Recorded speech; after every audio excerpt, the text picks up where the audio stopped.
And listen, the only French words I know are bonjour, oui, and pain. And yet listening to this letter hurt me.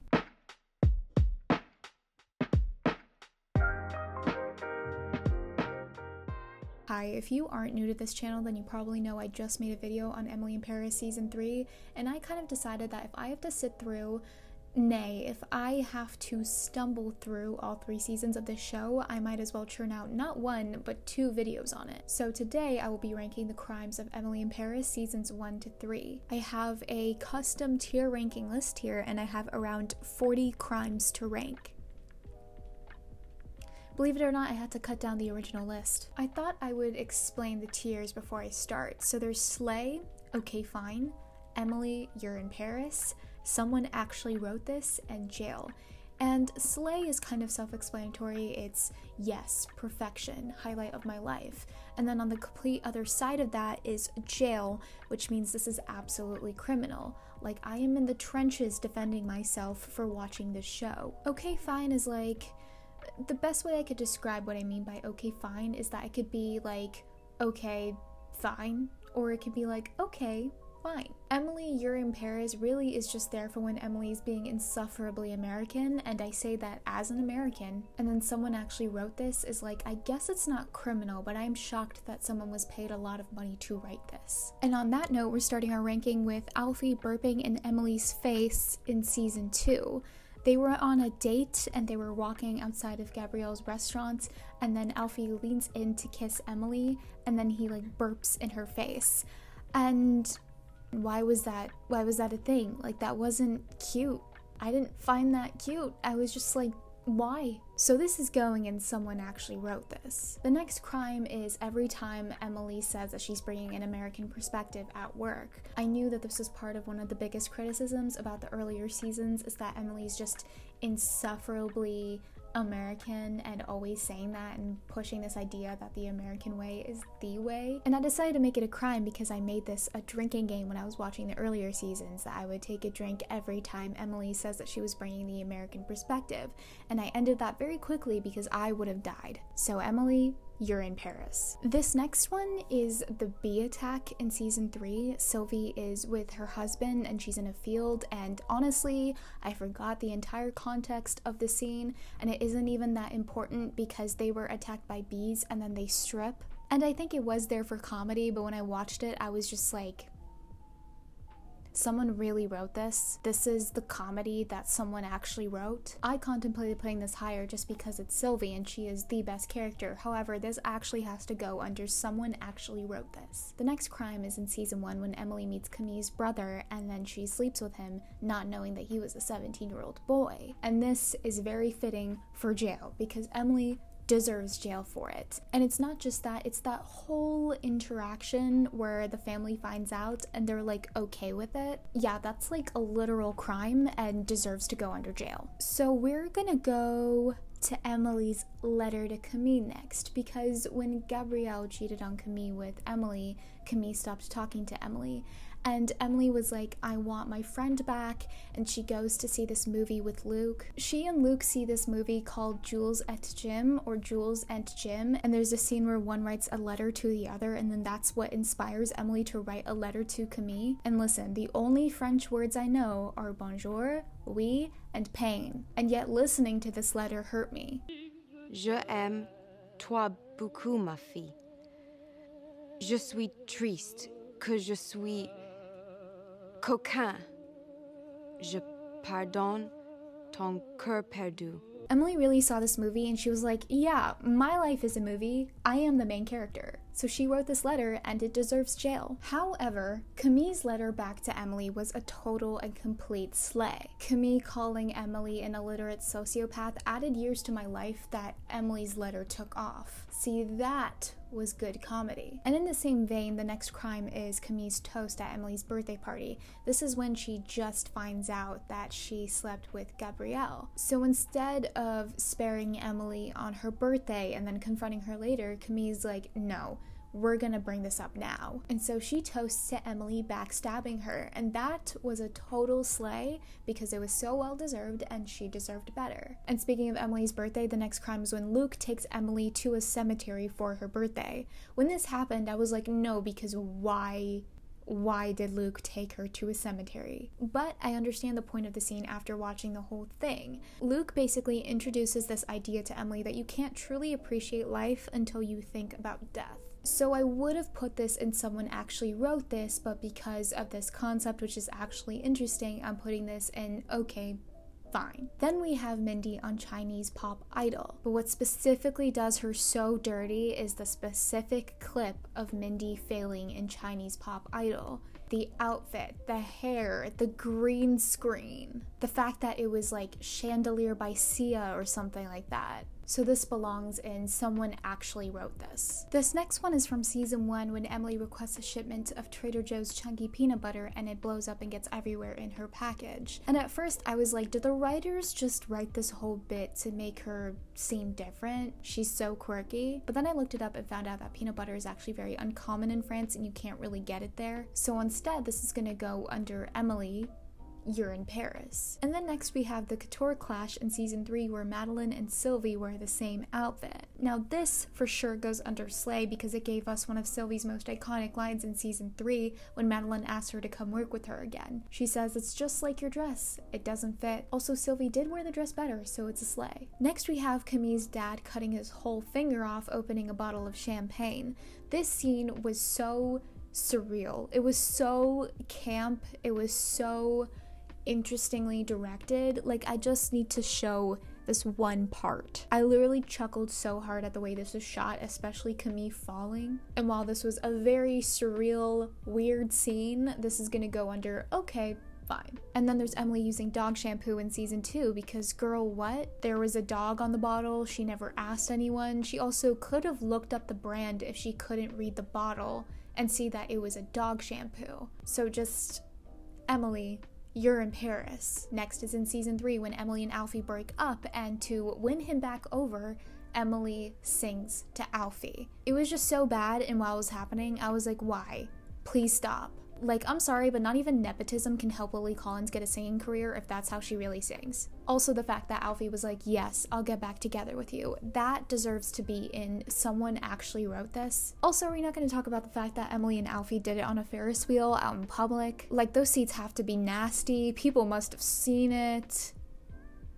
Jail. And there's Emily being held back in French class in season 2. She thought she advanced to the next level, but she's actually being held back. And this gave me a good guffaw. It's like the writers saw the feedback about Emily from season 1 and they were like, okay, yeah, we can humble Emily. Only just a little though, because she is the main protagonist, but sure, we can humble her. So this for sure goes under, okay, fine. And of course, I can't do this video without having Gabrielle and Emily hooking up as a crime. Emily's such a bad friend. Gabrielle is the real villain of this series, so that is jail. That is jail 1,000 times. There are a lot of things that are unrealistic about Emily and her life and this whole show in general, but one thing that the show kept real is changing your hair in an emotional crisis. It's either dyeing your hair or getting bangs. I personally have done the dyeing half your hair thing, but Emily gets bangs in season 3, and I think it was a good switch up. But because it is Emily, it can't really be a slay, so instead it's gonna go under, okay,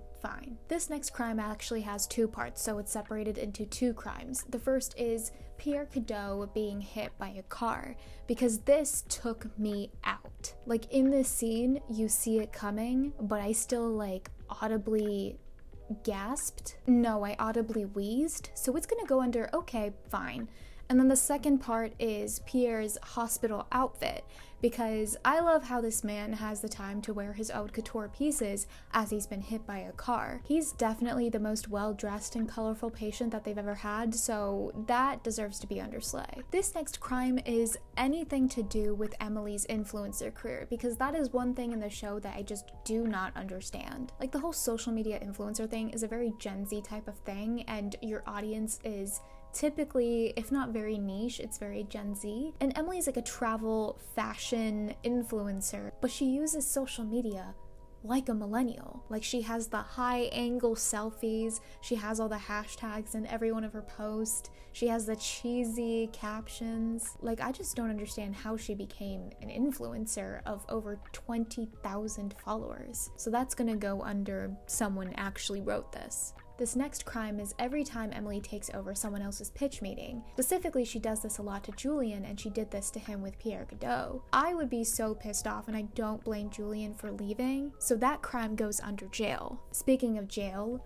Madeline. She is Emily, but 100 times worse. I do love that she's like foiled with Sylvie, but oh my god, I can't stand her. Her entire character goes under jail. The next crime is literally all the songs that Mindy sings in general, because they just don't fit her voice. Like, I love BTS, love my boys so much, but Dynamite by BTS for like a jazz club did not really fit. So the songs that they choose for Ashley Park to sing in this series just don't make any fucking sense. I think Mon Soleil was probably the best song that she sung on the show just because it fit her voice the best, but Chandelier by Sia, this would honestly be in jail if it weren't for the fact that I think that Ashley Park can actually sing really well. So this is going under, okay, fine. This next one is Emily's fashion throughout the whole series. This is Disney Channel for adults, which I know, look who's talking, I'm literally dressed like my grandma right now, but Emily is supposed to be a fashion influencer, so why is she wearing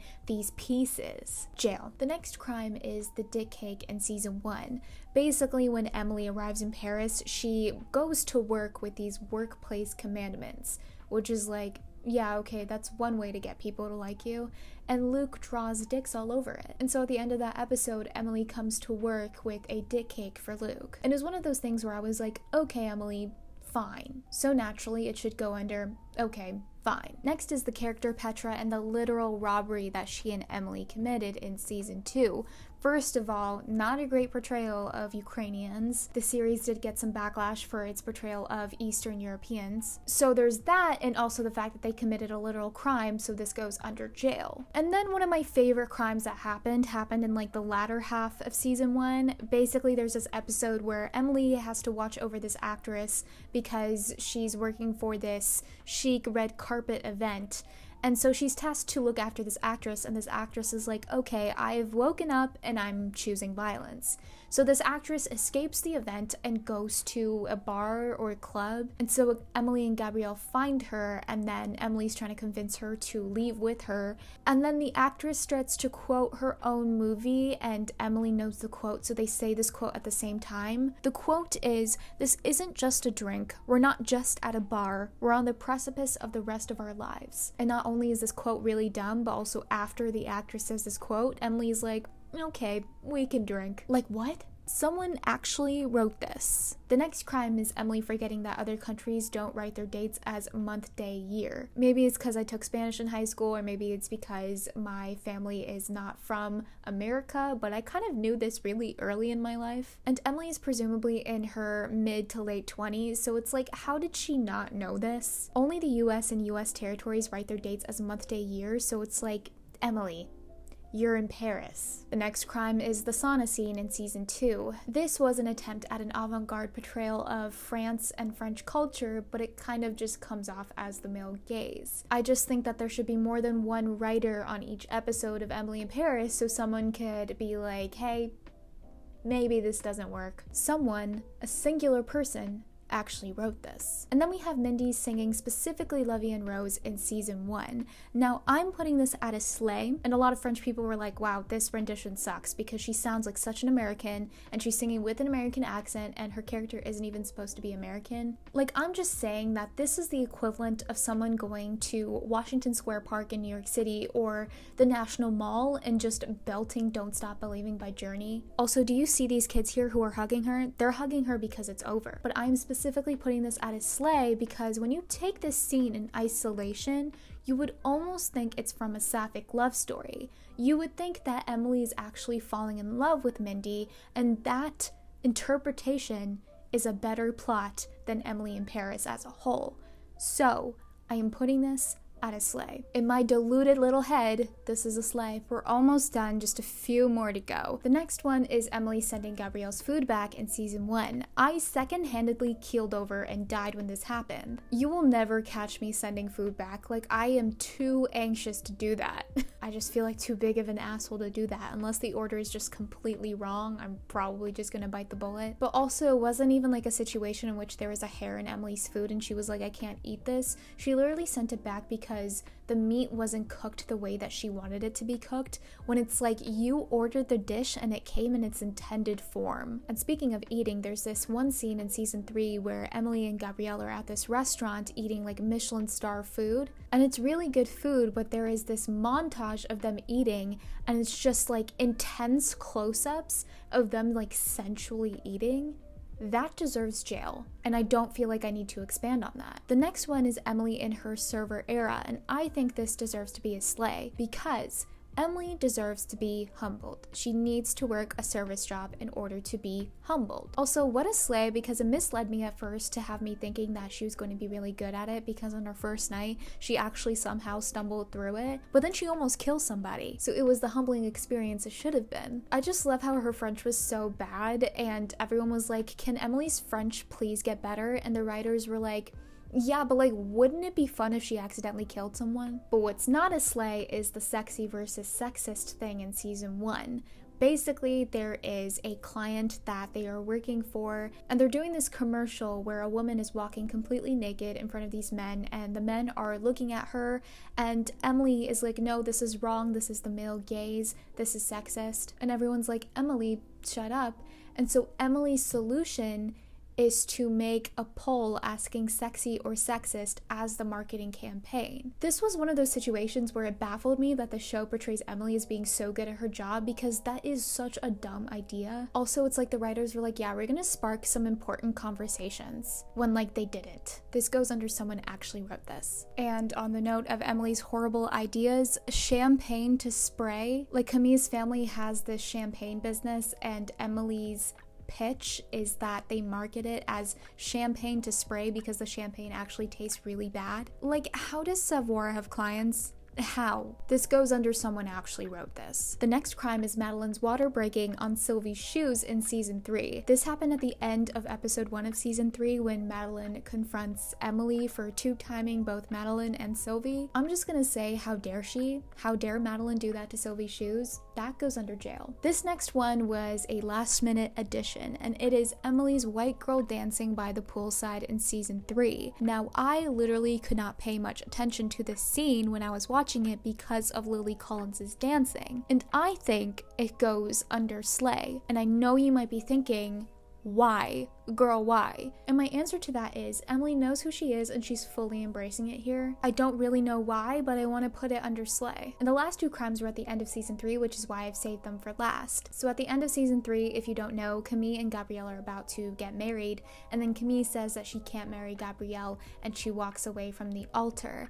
And there's this iconic line that she says, which is, "It's done, Mom. This is my life, not yours." They literally had Camille throw in the classic, "I'm not throwing my life away, Dad. I'm throwing away yours." Hey, what are you doing? I'm out of here. What?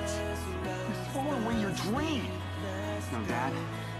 Throwing away yours. That is both stupid and iconic at the same time, and so that has to go under slay. Also, it comes from Camille and her character was done dirty this season, so slay. And then the second part of the season 3 finale is that Gabrielle reveals that Camille is pregnant with his child, and that goes under jail. Like, that ending is just truly unhinged, but also poor Camille, because she's either gonna lose the baby or she's gonna have a baby with someone who doesn't want to be with her. Or maybe the baby isn't even his. I don't know. Either way, deserves jail. But yeah, that is the tier ranking of Emily in Paris's crimes from season 1, 2, and 3. I hope you enjoyed watching this because this took a lot of time. But anyway, yeah, thank you so much for watching this video. Like, comment, subscribe, do all of that. Happy holidays, happy new year. I hope you enter 2023 happy and healthy, and that the coming year brings you a lot of joy.